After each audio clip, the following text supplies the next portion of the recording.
Hi all, welcome to competitive cracker.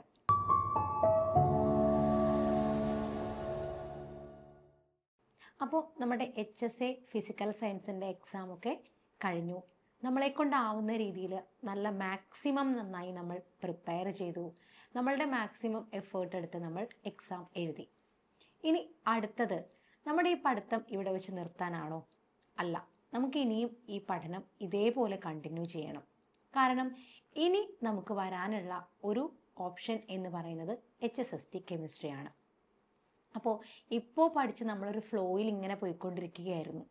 ആ flow അതേപോലെ തന്നെ നമ്മൾ കണ്ടിന്യൂ ചെയ്താൽ നമുക്ക് HSSTയും നന്നായി എഴുതാൻ സാധിക്കും. അപ്പോൾ HSST എക്സാമിൻ്റെ സിലബസ് HSAയുടെയിൽ നിന്നും വളരെ വ്യത്യാസമുണ്ട്. HSA എക്സാമിനേക്കാൾ കൂടുതലായിട്ട് നമുക്ക് HSST, ഇത് 2023 നടന്ന HSST എക്സാമിൻ്റെ സിലബസാണ് എൻ്റെ കയ്യിലുള്ളത്. അതിൽ നിന്ന് നമുക്കൊരു കാര്യം മനസ്സിലാക്കാം. 30 മാർക്കിന് ജനറൽ നോളജാണ് ഇതിലുള്ളത്. ബാക്കി 70 മാർക്കാണ് നമ്മുടെ സബ്ജക്റ്റ് ഉള്ളത്. അപ്പോൾ സബ്ജക്റ്റ് എന്താണ് എന്നുള്ള ഡീറ്റെയിൽ വീഡിയോ നമ്മൾ ചെയ്തിട്ടുണ്ടായിരുന്നു. അതേപോലെ സബ്ജക്റ്റിൻ്റെ സിലബസിനെ കുറിച്ചൊക്കെ പരിചയപ്പെടുത്തി തന്നു. അപ്പോൾ നമ്മൾ ഇനി HSSTക്ക് വേണ്ടി നമ്മുടെ HSAയുടെ പ്രിപ്പറേഷൻ അതേപോലെ കണ്ടിന്യൂ ചെയ്ത് കൊണ്ടുപോവുകയാണ് വേണ്ടത്. അതിനായി നമ്മൾക്ക് ജനറൽ പേപ്പർ നന്നായി പഠിക്കണം. 30 മാർക്കിന് ജനറൽ പേപ്പറിലെ ക്വസ്റ്റ്യൻസ് വരുന്നുണ്ട്.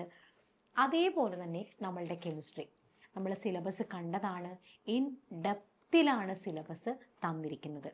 അപ്പോൾ നമ്മൾ എങ്ങനെ ഇവിടെ പഠിച്ചു തുടങ്ങണം? PG ലെവൽ ഡയറക്റ്റ് പഠിക്കുകയാണോ ചെയ്യേണ്ടത്? ഒരിക്കലുമല്ല. നമ്മൾ ആദ്യം തന്നെ തുടങ്ങേണ്ടത് എന്താണ്? നമ്മളുടെ NCERT +1 +2 ആണ് നമ്മൾ പഠിച്ചു തുടങ്ങേണ്ടത്. +1 +2 ബേസ് വന്ന ശേഷം മാത്രം നമ്മൾ എന്ത് ചെയ്യുക? നമുക്ക് നമ്മളുടെ ഡിഗ്രി ലെവലിലേക്ക് കടക്കാം. അതിനുശേഷം PG ലെവൽ. ഇങ്ങനെയാണ് നമ്മളുടെ പഠനം നമ്മൾ കൊണ്ടുപോകേണ്ടത്. അതിന് കാരണവുമുണ്ട്. ഇഷ്ടംപോലെ സമയം നമ്മുടെ മുന്നിലുണ്ട്. അപ്പോൾ ഡിഗ്രി ലെവൽ ടെക്സ്റ്റ് വായിക്കുക. അതിനുശേഷം PG ലെവലിൽ ഉള്ള ഒരു കെമിസ്ട്രിയാണ് നമ്മൾ പഠിക്കേണ്ടത്. അതിൽ തന്നെ ഈ പഠനത്തോടൊപ്പം നമ്മൾ എന്തും ചെയ്യണം? നമ്മളുടെ 30 മാർക്കിൻ്റെ ജനറൽ നോളജും ഒരേപോലെ പഠിച്ചു കൊണ്ടുപോകണം. അപ്പോൾ PG ലെവലിൽ നമ്മൾ പഠിക്കുമ്പോൾ നമുക്കറിയാം, നമ്മൾ ഇനോർഗാനിക്കിനൊക്കെ കൂടുതൽ റെഫർ ചെയ്യാറുള്ളത് ഏതാണ്? നമ്മളുടെ അറ്റ്കിൻസ്, ഹൂഹി അങ്ങനെയുള്ള ടെക്സ്റ്റുകൾ പഠിക്കണം.